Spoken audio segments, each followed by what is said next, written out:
seeing what time can do. The North American plate is creeping toward the Pacific at a rate that our fingernails grow. So pretty fast. And so what we're gonna do today is head into a different spectrum of time. There's unicorns. Dinosaurs. Dinosaurs. Mermaids. There's monsters. You're pointing to the summit of what was once Mount Mazama. Wow. When you stand on the rim of Crater Lake, I mean, you're really looking back in time. I always say this place will take you out of time into another kind of time. Yeah, Crater Lake is just one of these portals into deep time. And you can see that written in the landscape.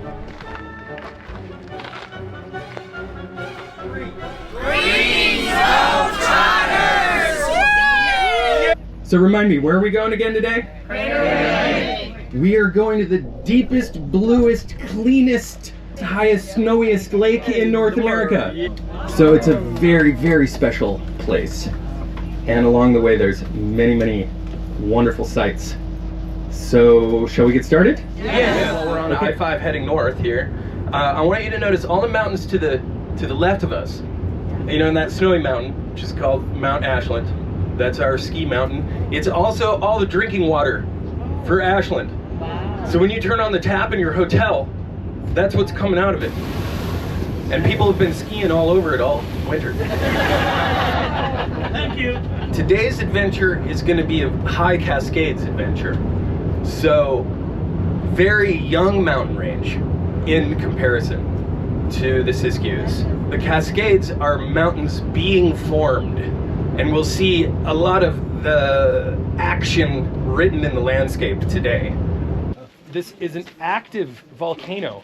There are thermal springs all along the edge here. So wet, warm air is being funneled in off these huge river canyons, the Rogue River, the Umpqua River, all the way up into the mountains till that warm, wet air collides with the mountains. So it's literally snowing in the Cascades like 50% of the time, all throughout, you know, for about 8 months.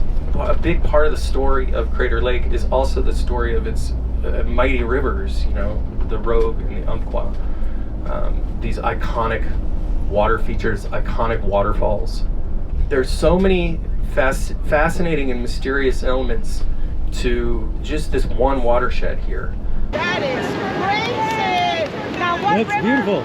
Now what river is this? This is the beautiful Rogue River right here. Oh, this is the Rogue River? That's right. Oh my God! Isn't it amazing? Did you take a picture, Frank? Because there's layers and layers of rock from all this volcanic activity. So in between those layers are there's underground lakes and aquifers. There's underground rivers that come thundering out of the side of the mountain. There's places where the Rogue River gets sucked underground into a lava tube and then re-emerges again, you know, about 300 yards away. They are very well adapted to this, and you won't even see those trees in the middle of winter. They'll be completely buried over the top. And those hemlock trees, you can always tell because the tip is drooping over like a little Dr. Seuss drawing. We're gonna get our first little teaser, our little breathtaking view. So, right, how cold is that water? The water is ice cold, but it rarely freezes. The last time the lake froze solid all the way across was 1949. Oh. And that's because it was very, very calm air, very, very cold weather. The reason it doesn't freeze is the same reason that it's so blue. It's the bluest lake in the world. The depth? Snow. It's so blue because it's so clear. Is completely inert. It has no inlet and it has no outlet. It's basically a red light eater. It absorbs all the red end of the spectrum, and it reflects only the blue end back. So the long wavelength light is absorbed, and the blue short wavelength light comes back. And it's the same reason the lake doesn't freeze, because that light penetrates so deep into the lake, it serves to warm the surface just enough to keep it warm enough over the winter There's also another reason is that this is an active volcano. There are thermal springs all along the edge here. Wow. Under the water are hot springs, hot jets of water. Now I bet you're not swimming in that water even in summer. Well, no, I swim there every summer, every chance I can get. We go down Cleetwood Cove Trail, and then you can swim there, and you can take the boat to Wizard Island and swim there. It's absolutely gorgeous. You put on some goggles, and you can see down in the water 120 feet. You can see that the water, the cliffs, all these cliffs continue down into the water. This isn't where they end. Is there anything in the water? Yes. Likewise? Yeah, there's unicorns. Dinosaurs. There's monsters. That's why they call it Wizard Island. There's wizards, dragons. 7,700 years ago, we would be standing on the flanks of a huge super volcano, about 43 cubic miles of rock. And we wouldn't be seeing anything this way. We'd be seeing the ground and rocks and trees, right? But if you looked up here, if everybody points up to you point up about 45 degrees in the air. Now you're pointing to the subscribe button. Just joking. You're pointing to the summit of what was once Mount Mazama. Wow. Right? Serious? 7,700 years ago. And when that thing collapsed, it lost a vertical mile of elevation. So 1 mile from there to there. This amazingly uniform circular caldera that sank into the earth. That's because there was underneath this mountain a magma chamber that was just full of lava, like a bubble in the earth. And that weakened the surface of the earth through many, many eruptions. You can actually see the prior eruptions. You can see all those layers of rock. And so you're looking back through time, right? Because each one of those represents a different eruption. This thing erupted thousands of times. So thousands of years in between? Thousands of years in between. Right? And each one of those eruptions emptied out that chamber more and more until it sort of weakened. It was sort of afloat on this lava and eventually collapsed and went from being a snowy mountain with trees and glaciers and bears and everything else to this smoking pit in one day. So just transformed itself. The entire mountain was swallowed by itself and sublimated, just vaporized. This very serene place was born of incredible violence and incredible turmoil. It would have been a big bang. But there were people here. There were people down that witnessed this. 7,700 years ago, there were the ancestors of the Dekelma, Modoc, Klamath tribes, among others, that lived down in the Klamath Basin, and they witnessed the eruption. Yeah. They sent this story from one generation to the next, all the way to the current generations. Yeah. So their ancestors have this lore in their genetic memory, in their bones. So it is a very sacred place. They called it Jiwas, the mountain. Say stunning. Stunning. Amazing. Amazing. You see this? Magical. Magical. Yes. It's sheer magic. It is magic. Awesome. Awesome, right? Fabulous. Miraculous. Miraculous, right?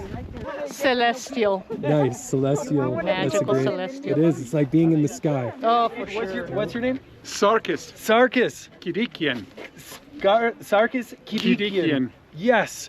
And where are you from? Armenian. Awesome. Sarkis is an amazing driver. Yes. He drove this huge rig. Yeah, let's give him a round of applause. Look at this. Look at this. He drove this huge rig up here through the snow and the mountains. This wasn't your first time, I know, but Yeah. when you saw Crater Lake the first time, what was the first thing that came to mind? All right. I was amazed, but a couple of days ago I told my son that I am going to Crater Lake, Yeah. and then he stopped for a while, and then he said, that is the bluest lake I ever seen in my life. And he was a little boy when he got here, but he still remembers how blue Oh Crater wow, Lake. I see. That's right, and It it is- does that. and This I place, I always say, this place will take you out of time into another kind of time. Yeah, he was probably here probably about 30 years ago. Wow. And he still remembers how blue it was. How blue it was. Yeah. That was great, man. Yeah. Thank you for the story. Seeing what time can do. It's one of those things that continuously draws us to these places. It's the sublime, you know, as the Greeks coined. An aesthetic very distinct from beauty. You know, we know how small we are in the universe and how brief of a time we're here. When you finally get out of the little tunnel vision sort of rat race and you experience a broader spectrum of time, it really snaps you out of your sort of continual, you know, biases of like, you know, okay, well, this is what life is like, and you just have to, you know, do this and connect these dots and back and forth and do all these repetitive movements. You know, we do that. We're creatures of habit, you know. People like to stick to what is known. But the sublime, it snaps you out of it. The sublime, it really takes you away. Whereas beauty is a different aesthetic completely. Once you just try to imagine the deep epoch of time, it's really transporting. You know, Longinus said the best that the purpose of beauty is to persuade, but the purpose of the sublime is to transport oneself. Yeah, Crater Lake is just one of these portals into deep time, and you can see that written in the landscape. Will you take a picture, Frank? So we do tours for any number of guests. So right now we have 48 guests, right? Yes. Good. All behind me. We're going to Natural Bridge. We just did a tour of Crater Lake, and we're just having a grand old time here. Yeah. At the click on that link in the description and shoot us a line. We'd love to hear from you. And book the best tour guide right here. Thank you so much. I didn't even tell you to say that. Everybody knows who Davy Crockett is, right? Yes. So, but I bet you didn't know that he had 3 ears, right? No? No. So yeah, he had a left ear, a right ear, and that wild front ear.